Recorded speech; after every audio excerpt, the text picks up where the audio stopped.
Parliament స్థానాల్లో బీసీలకి రెడ్లను కూడా పక్కన పెట్టిస్తున్నారని చెప్పి వాళ్ళు ఏడుస్తుంటారు రెడ్లు.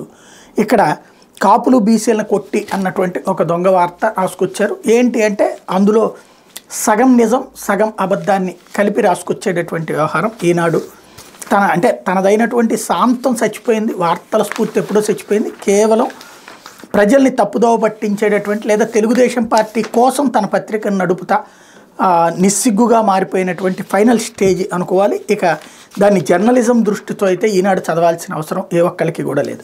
అయితే సాక్షి మరో మహిళా విప్లవం అంటూ జగనన్న తోడు లబ్ధిదారులో 87.13% మంది నా అక్క చెల్లెమ్మలే సీఎం జగన్, అందులో కూడా 79.14% మంది నా ఎస్సీ ఎస్టీ బీసీ మైనార్టీలో ఉన్నారు.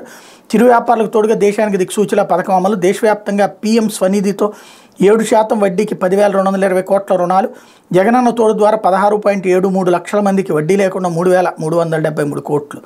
ఇది వాస్తవంగా ఒక తెలివైన డ్రామా ఉంది. ఏంటంటే పీఎం స్వనిధి నేను మొన్నటి నుంచి చెప్తోంది, ముద్రా లోన్స్ లేకపోతే కేంద్ర ప్రభుత్వ పథకానికి సంబంధించి జగన్ చేసిన పని ఏంటంటే అప్పిప్పించింది కేంద్రం ద్వారా, వడ్డీ వాళ్ళు కట్టేశారు, ఆ వడ్డీ డబ్బులు వెనక్కేస్తున్నాడు. ఇది అసలు పాయింట్.